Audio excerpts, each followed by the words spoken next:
Hyderabad Banjara hills లోని తెలంగాణ రక్షణ సేన పార్టీ కార్యాలయంలో తెలంగాణ రక్షణ ట్రేడ్ యూనియన్ లోగోను పార్టీ అధ్యక్షురాలు కల్వకుంట్ల కవిత ఆవిష్కరించారు. రాష్ట్రంలోని 1.5 కోటి మంది కార్మికుల హక్కుల పరిరక్షణ కోసం టీఆర్టీయూ ఉద్యమిస్తుందని ఆమె తెలిపారు. దేశంలో కార్మిక చట్టాలు, ట్రేడ్ యూనియన్ల హక్కులను బలహీనపరిచే కుట్ర జరుగుతోందని ఆరోపించిన కవిత, కేంద్ర ప్రభుత్వం తీసుకొచ్చిన 4 కొత్త లేబర్ చట్టాల వల్ల కార్మికులు తమ హక్కులు కోల్పోయే ప్రమాదం ఉందని విమర్శించారు. కార్మికుల హక్కుల పరిరక్షణ, సంక్షేమం కోసం టీఆర్టీయూ నిరంతరం పోరాడుతుందని ఆమె స్పష్టం చేశారు. కార్మికులు మొత్తం దేశాన్ని కూడా నడిపించేటటువంటి రథచక్రాలు లాంటి వారని నేను బలంగా నమ్ముతా ఉన్నాను. ఒక దేశంలో శ్రమ చేయనటువంటి వ్యక్తుల సంఖ్య తగ్గిపోతే ఆ దేశం యొక్క అభివృద్ధి అనేది కంప్లీట్గా ఆగిపోతుంది.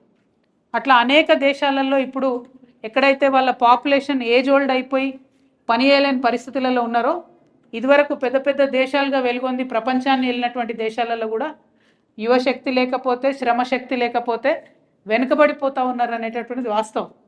వాళ్ళు ఇప్పుడు లేబర్ వీసాలు ఇచ్చి పిలిపించుకుంటున్నారు ప్రపంచంలో అన్ని దగ్గర నుంచి. రాండి అయినా ప్లీజ్ మా దగ్గర వచ్చి పనిచేయండి, మాకు శ్రమ చేసేటటువంటి యువ రక్తం లేదని పిలిపించుకుంటున్నారు. అదే మన దేశంలోనేమో అనేక మంది యువత ఉన్నారు, కానీ వారికి మనం వారు చదివినటువంటి చదువుకు తగ్గ జాబ్ ఇవ్వలేకపోతున్నాం, ఆ ఇచ్చినటువంటి జాబ్కి న్యాయం చేయలేకపోతా ఉన్నాం. మరి అందుకే ఇది అత్యంత కీలకమైనటువంటి సమయం మన భారతదేశంలో. ఖచ్చితంగా లేబర్ యూనియన్స్ ఉండాల్సిందే, ట్రేడ్ యూనియన్స్ ఉండాల్సిందే. ఒక పక్క రాజకీయ దురంధరులు, పెద్ద పెద్ద పార్టీలు ఉన్న లేబర్ చట్టాలన్నీ కాలరాస్తున్నటువంటి సమయంలో మరింత బలంగా పిడికిలి బిగించాల్సిందే. అందులో భాగంగానే తెలంగాణ రక్షణ సేన నుండి ఇవాళ తెలంగాణ రక్షణ ట్రేడ్ యూనియన్ టీఆర్టీయూని మనం సగర్వంగా తెలంగాణ కార్మిక లోకానికి అంకితం చేస్తూ ఉన్నాం. ఎందుకు? నిజానికి ఒకసారి మనం మనుషులుగా ఆలోచిద్దాం. కార్మికులు ఇవన్నీ పక్కన పెట్టి ఎందుకోసం మాట్లాడాలి? ఎందుకోసం కార్మికుల గురించి పొలిటికల్ పార్టీస్ మాట్లాడాలి? ఏం అవసరం ఉన్నది? మామూలుగా ఒక మనిషిగా ఆలోచిస్తే పొద్దున 6కి లేచినాం అనుకుందాం, 7-7:30 వరకల్లా కుటుంబాన్ని వదిలేసి బయట పడతాం మనం.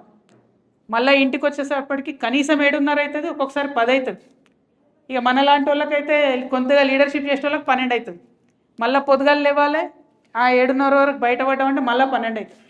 అంటే ఒక మనిషి జీవితంలో ప్రతి రోజులో 24 గంటలు ఉంటే 18-19 గంటలు తన పనికే అంకితమై పనిచేస్తున్న సమయం ఇది.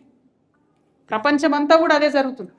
మరి నువ్వు 16 గంటలు, 17 గంటలు, 18 గంటలు పని ప్రదేశంలో ఉన్నప్పుడు ఆ పని ప్రదేశాల్లో మనకు అన్ని రకాల సౌకర్యాలు కావాలి, అన్ని రకాల భద్రత కావాలి, అన్ని రకాల మనకు ప్రొటెక్షన్ కావాలి, సెక్యూరిటీ కావాలి, ఉండేటటువంటి ఆస్కారం ఉండాలి.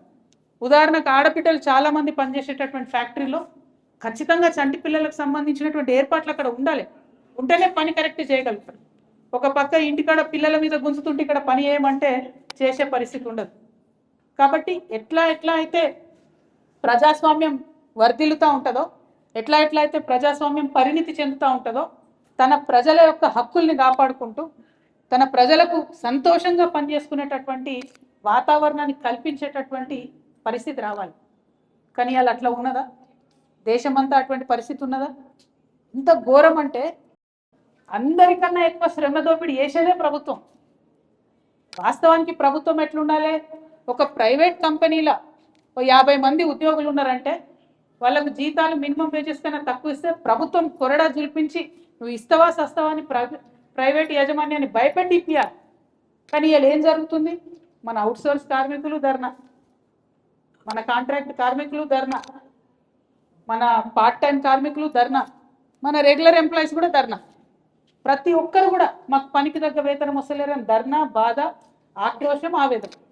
ఉల్టా ఎవరన్నా గట్టిగా పిడికిలేసి మాట్లాడితే కేసులు పెట్టుండ్రి, వీళ్ళకి సస్పెండ్ చేయండి, లేకపోతే ఇందాక మా శివమ్మ చెప్పినట్టు పొలిటికల్గా ఒత్తిడి పెట్టండి. ఇట్లుంటాయి ఆ ప్రభుత్వాలు. అంటే ప్రభుత్వమే శ్రమ దోపిడీ చేస్తే, ప్రభుత్వమే ప్రైవేట్ వానికి నువ్వు ఎన్ని రకాలుగా దోపిడీ చేసుకోవచ్చో మార్గం చూపిస్తే ప్రైవేట్ వాడు ఎట్లా చూసుకుంటాడు? ప్రైవేట్ కంపెనీలు అంటే లాభాలకు పెట్టినాయి. మరి ప్రభుత్వంలో ఉన్న